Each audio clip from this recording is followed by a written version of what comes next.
Welcome, welcome. If you're watching the recording, check the timestamps to see when we actually start, which I imagine will be 5-6 minutes or so.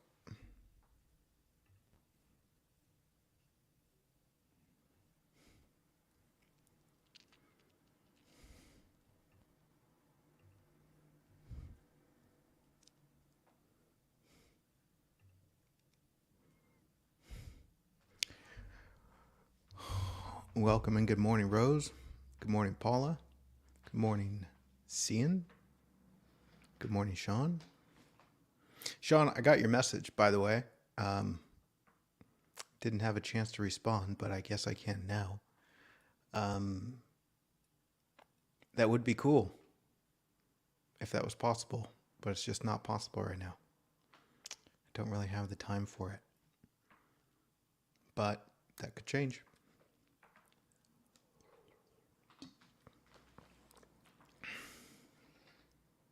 Good morning, Christine. Good morning, Lena.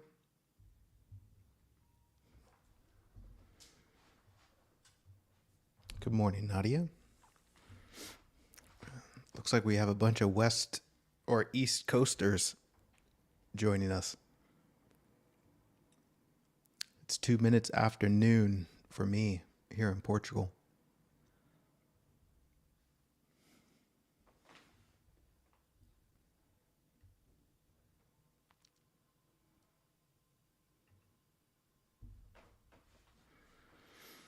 Oh my goodness. Oh my goodness. Oh my goodness. Oh my goodness. Aha, Steve. G'day, mate.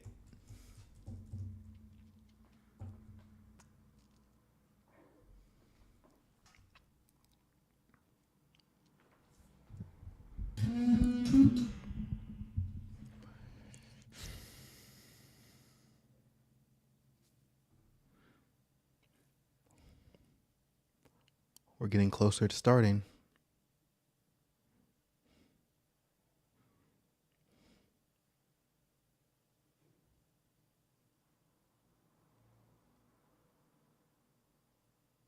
My goodness, this topic today.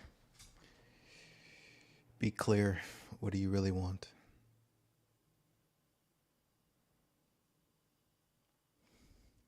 So much I want to say about this.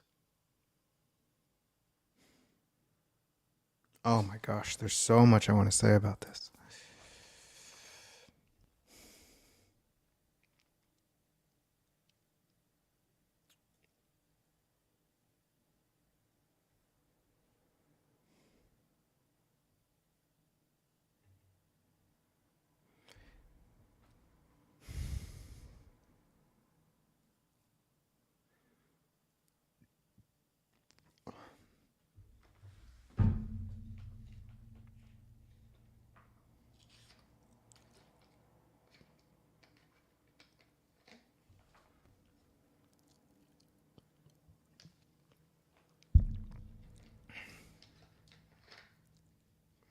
Tell me what you want, what you really, really want.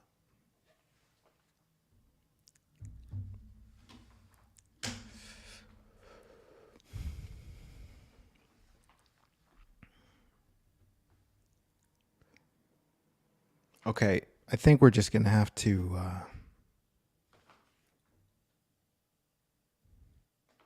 jump in here.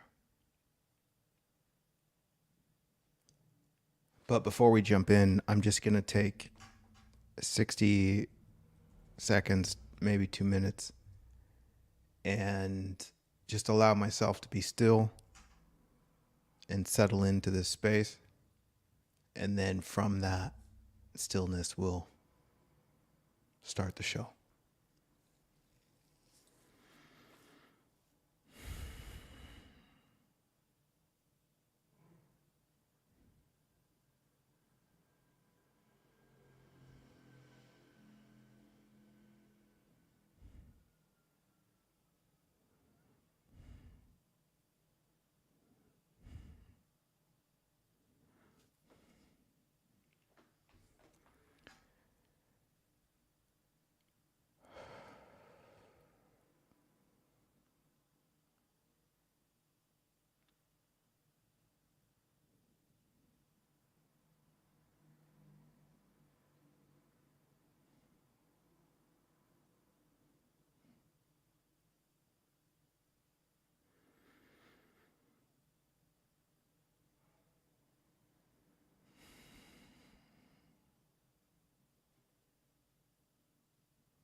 All right.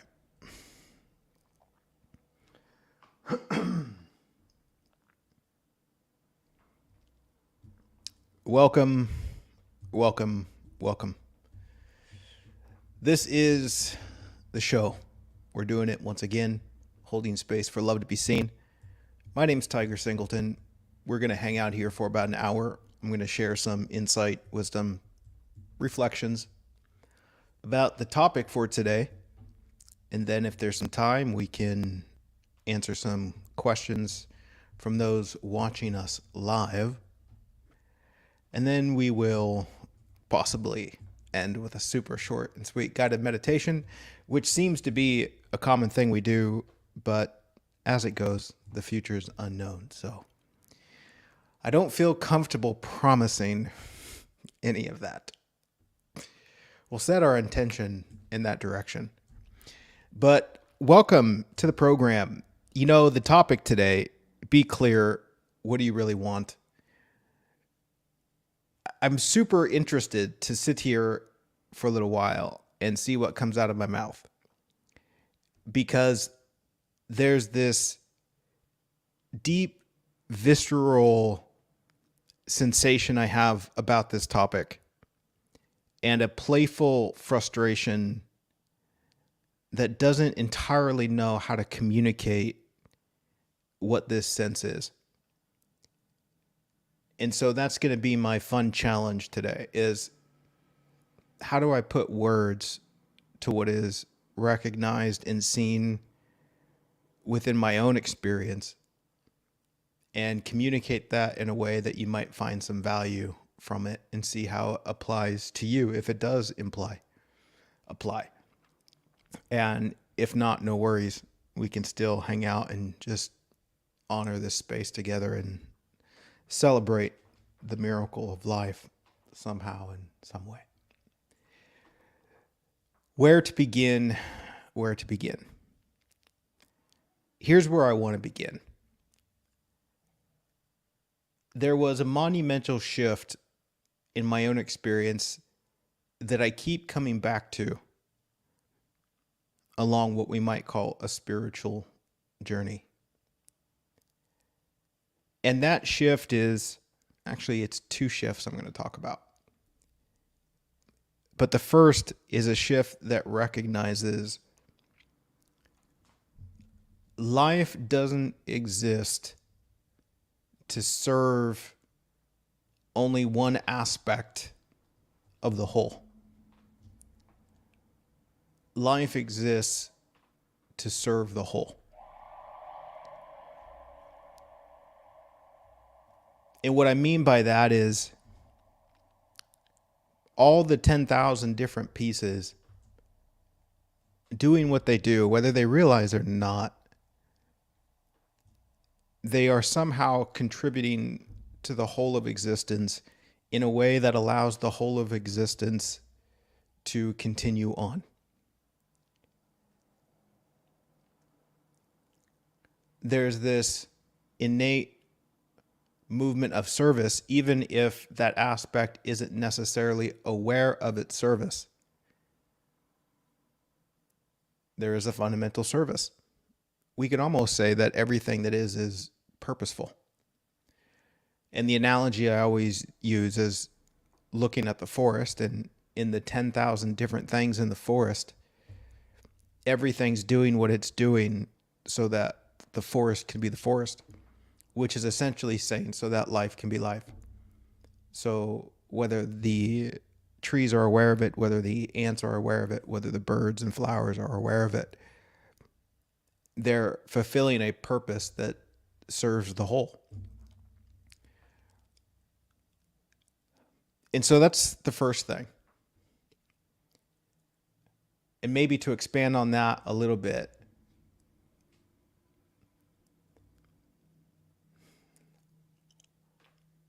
maybe.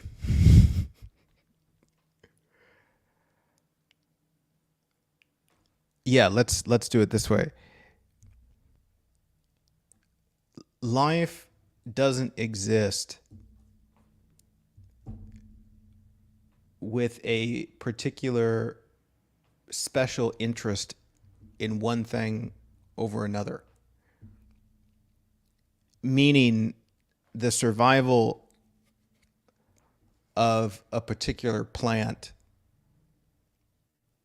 doesn't necessarily get preferential treatment from life. It's like they're both existing within this equality.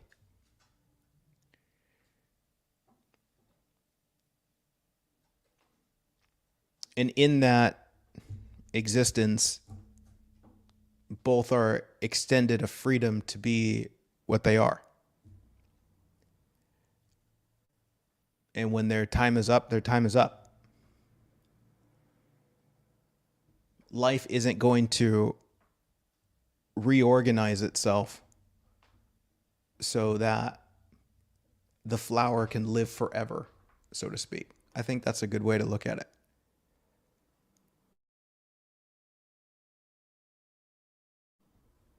Birth and an equality of death. Okay, so the other aspect,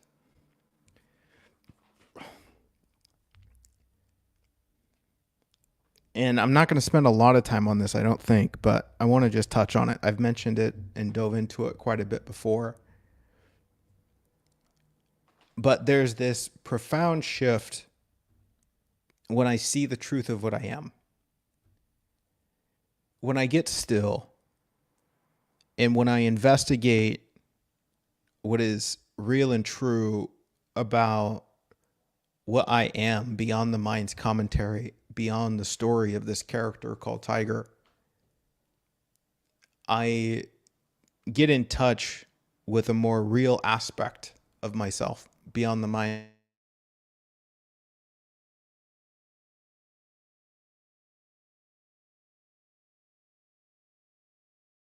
imagination.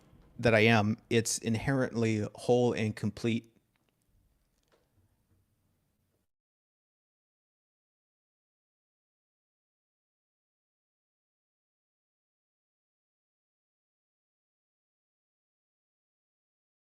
It's not missing, is based on the assumption that what I am is missing something.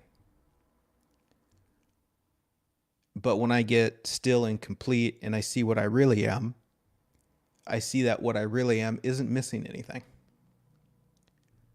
And the misunderstanding of that thinks I'm missing something, which is proclaimed from the mind, it anxiously goes out and tries to find that something.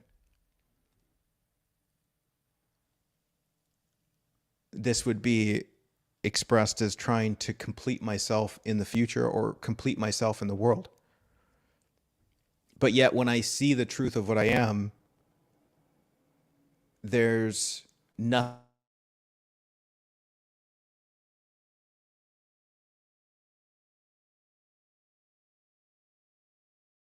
to this.